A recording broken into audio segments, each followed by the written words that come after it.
Cast की एक भी सीट नहीं है।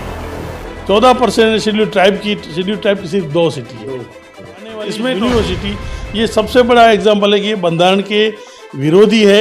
ये आरक्षण बिल्कुल ख़त्म करना चाहते हैं। मैं आपको बताऊं, मेन जो सीटें हैं, जो इम्पोर्टेंट सीटें, वो सब उसने ओपन कैटेगरी में डाल दी है।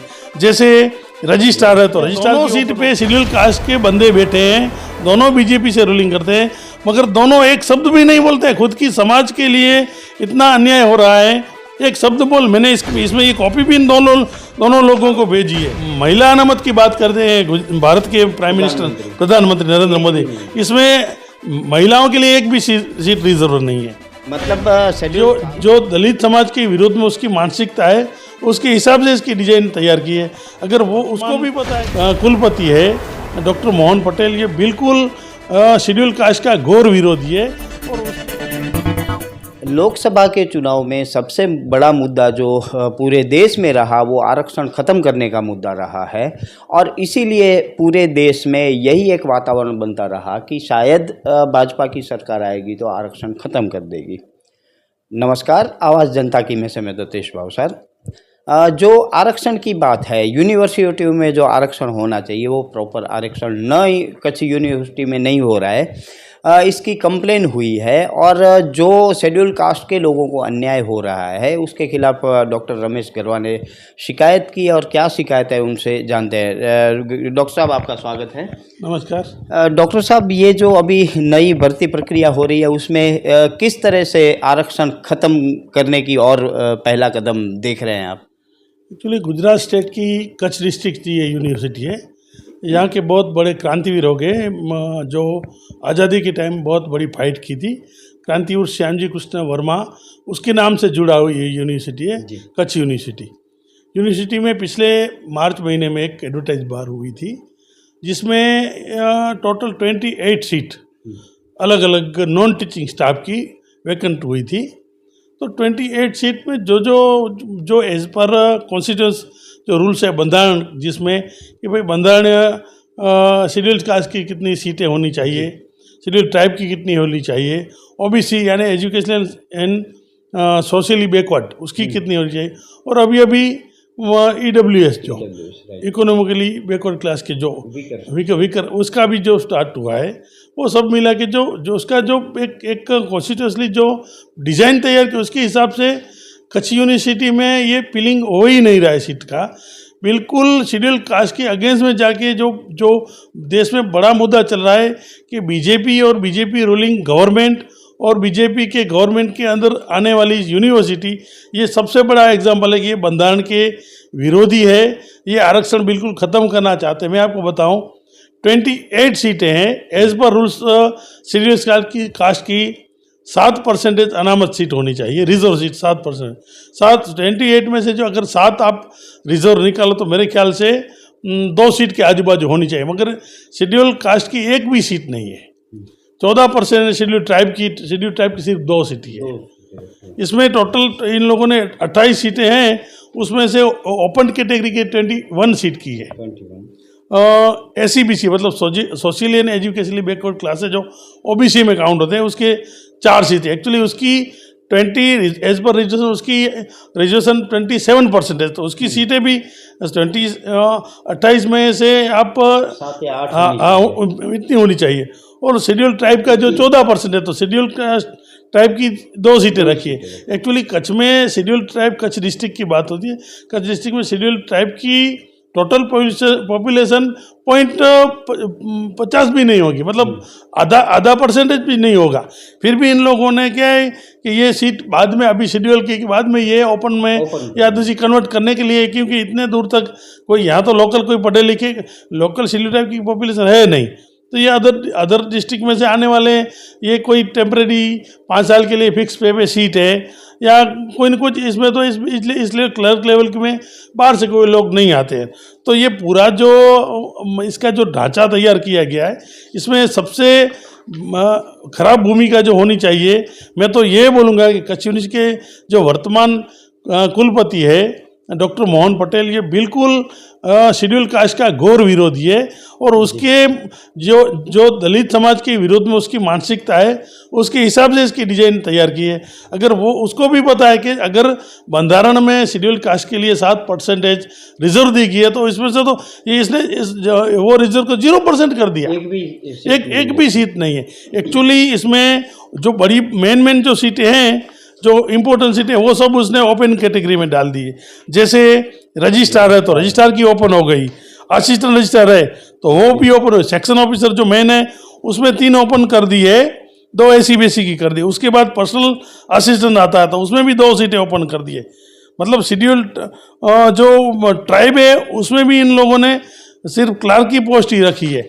इसमें ऐसे कि वो कैसे हो सकता है? मतलब डॉक्टर साहब यही माना जाए कि जो उच्च श्रेणी के पद है वहाँ पर अपने लोगों को बिठाने के लिए वह सारी सीटें ओपन रखी गई? हाँ बिल्कुल ओपन रखी हुई है।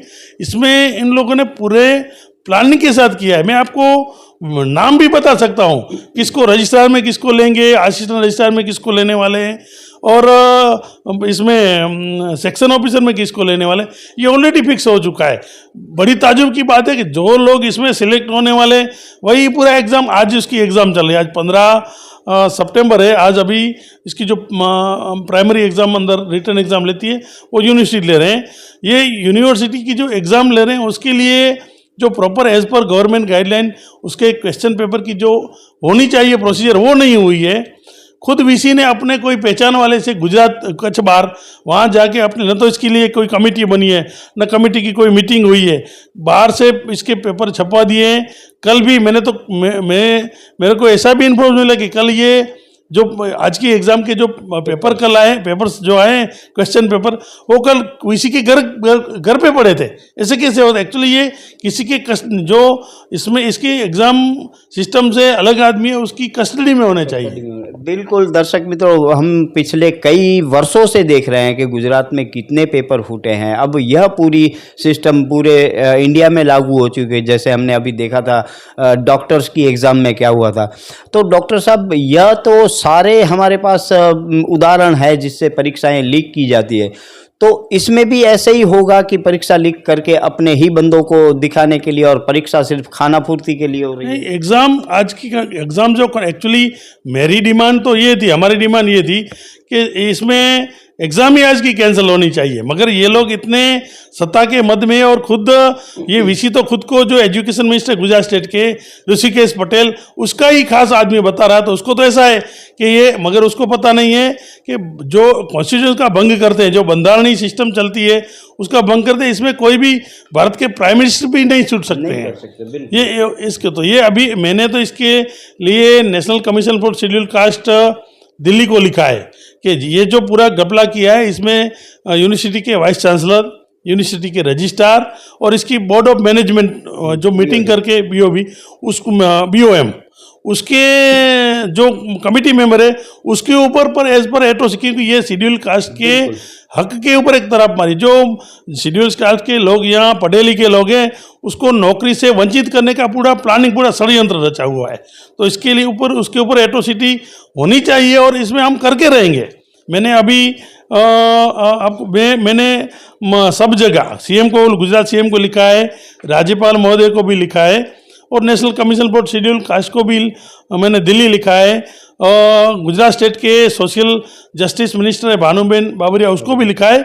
और बड़े ताजुब की बात है कि यहाँ ये कच्छ की लोकसभा की सीट है वो रिजर्व है शेड्यूल कास्ट के लिए, और गांधीधाम असेंबली की सीट, ये दोनों सीट पे शेड्यूल कास्ट के बंदे बैठे हैं, दोनों बीजेपी से रूलिंग करते हैं, मगर दोनों एक शब्द भी नहीं बोलते हैं। खुद की समाज के लिए इतना अन्याय हो रहा है, एक शब्द बोल। मैंने इसमें ये कॉपी भी इन दोनों लोगों को भेजी है कि ताकि कम से कम वो इसको लिख सके कि भाई ये क्या हो रहा है। एक्चुअली सांसद के पास तो इतना पावर है कि पूरी सिस्टम ये मंगवा सकते हैं कि भाई आपने कौन सी मीटिंग में ये नहीं, आप किसके। इसमें दूसरी बात, हर बार महिला अनामत की बात करते हैं भारत के प्राइम मिनिस्टर प्रधानमंत्री नरेंद्र मोदी, इसमें महिलाओं के लिए एक भी सीट रिजर्व नहीं है। मतलब शेड्यूल कास्ट से भी अन्याय हो रहा है और महिलाओं से भी अन्याय हो रहा है, और बातें तो बड़ी बड़ी बेटी बचाओ की हो रही है। डॉक्टर साहब, आपने ये कंप्लेन की, जो हमारे प्रतिनिधि हैं उनकी जिम्मेदारी है, दिए तले अंधेरे की ही स्थिति दिख रही है, और जो भाजपा के लोग हैं उन्हीं के आरएसएस वालों को जुड़े हुए हैं, उनको ही भर्ती करने का ये षड्यंत्र है। नहीं, बिल्कुल, ये बीजेपी, मैं बता रहा हूँ, जो बीजेपी आरएसएस के लोग हैं वही जो पूरे इंडिया में अभी ये सिस्टम चल रही है कि यूनिवर्सिटी के जो की पोस्ट है, जैसे वाइस चांसलर, रजिस्ट्रार, उस पर इन लोगों को बिठा दो, फिर आरएसएस का बीजेपी का एजेंट चलाओ। अभी जो बीजेपी की यहाँ गुजरात स्टेट में जो मेंबरशिप ड्राइव चल रही है वो भी यूनिवर्सिटी के, ये सब इसमें साथ जुड़े हैं, ये सब उसको क्या मेंबरशिप भी करवा देते हैं। जो सेल्फ फाइनेंस कॉलेज है, ग्रांटेड कॉलेज है, उसको भेजते हैं कि आपके जितने स्टाफ है उसको कंपलसरी आप बीजेपी के मेंबर बनाओ। इसमें हम रुकने वाले नहीं हैं। हम तो, मैं देखो अभी आयोग में लिखा है, हम इसमें दोनों, मैंने हार्ड कॉपी भेजी है, सेम डे मैंने मेल भी किया है, सबको मेल भी किया है। मैंने यहाँ के लोकल जो एमपी है विनोद भाई, उनको भी मैंने मेल किया है, मालती बहन को भी मेल किया है, सबको। मैं वेट करता हूँ 2-4 दिन ये लोग क्या करते हैं, लिखते हैं नहीं। मेरे को तो ऐसी होप थी कि शेड्यूल कास्ट के हक के ऊपर तरापे तो सांसद भी शेड्यूल कास्ट के हैं, तो ये एग्ज़ाम बोल देंगे किसी को, भाई अभी ये डिस्प्यूट चल रहा है, आप एग्ज़ाम मत लो, ताकि यूनिवर्सिटी को ये पूरा जो भर्ती है वो बंद हो जाएगा पक्का। क्योंकि इसमें जैसे ही आयोग इसके ऊपर संज्ञान लेके इसमें सुमो मोटो करके इसके ऊपर कंप्लेन करेंगे, क्योंकि आयोग भी ऐसे थोड़ा चुप बैठने वाला है कि खुद की जो लोग हैं उसको ऐसे बाहर कर देते हैं। तो इसके ऊपर कार्रवाई होगी, मगर यहाँ जो लोकल जिम्मेदार लोग बैठे हैं वो कुछ नहीं करते, ये बड़ी ताज्जुब की बात है। डॉक्टर साहब, आपने इनिशिएटिव लिया, आप लड़ने के लिए निकले, लेकिन जो प्रतिनिधि हैं, जो एमएलए हैं और एमपी हैं, उनकी तो ये जिम्मेदारी है, तो क्या वह अपनी पार्टी के खिलाफ नहीं जा रहे हैं, सिर्फ और सिर्फ उनको ओहदे मिल जाए उसके लिए? देखो, ये लोग अपनी खुद के स्वार्थ के लिए समाज से गद्दारी कर रहे हैं। अपने जो लोग आज विनोद भाई चावड़ा यहाँ मेंबर ऑफ पार्लियामेंट है 3rd term, due to schedule caste के पर्सन, उसको भी यहाँ, नहीं तो बीजेपी वाले उसको कहीं अपने घर पे काम पे भी नहीं रखते हैं। ये शेड्यूल कास्ट का है, इसके लिए इसको अनामत की वजह से उसको ये टिकट मिली और तीसरी बार ये मेंबर ऑफ पार्लियामेंट बन गया, तो खुद को अभी ये जो रिजर्वेशन है उसको बचाने की जिम्मेदारी उसकी डबल हो जाती है, मगर ये कुछ नहीं करते हैं। मालती बहन यहाँ के एमएलए, उसकी भी है, वो 2nd टर्म एमएलए है, उसकी भी जवाबदारी। मगर ये प्रॉब्लम क्या है कि बीजेपी से जो जुड़े लोग हैं वो अपनी खुद की सीटें बचाते हैं, समाज का कोई वो न तो भला करते हैं न समाज के बारे में सोचते हैं। दूसरी मैं बात बताऊं, कल जब मैंने ये पूरा मामला उठाया, यहाँ लोकल अखबार में आया, तो यूनिवर्सिटी का रजिस्ट्रार है मिस्टर अनिल गौर, उसने न्यूज़पेपर में ऐसा दिया कि ये पूरी सिस्टम हमने पारदर्शक तरीके से की है, अच्छी प्रक्रिया है, इसमें कोई घपला नहीं है। अरे सर, खुद जो यहाँ रजिस्ट्रार बैठे हैं मिस्टर अनिल गौर, वो खुद घपला करके वहाँ बैठे हैं। पिछले 12 मार्च से लेकर आज 6 महीना हुआ वो वहाँ रजिस्ट्रार के ओहदे पे है। वो यहाँ के लोकल जो कॉलेज है आर लालन कॉलेज, उसमें से डेपुटेशन पे या लियन पे यहाँ आए हैं यूनिवर्सिटी। इसकी कोई प्रॉपर, इसके लिए आज भी उसकी जो सैलरी है वो लालन कॉलेज में पड़ती है।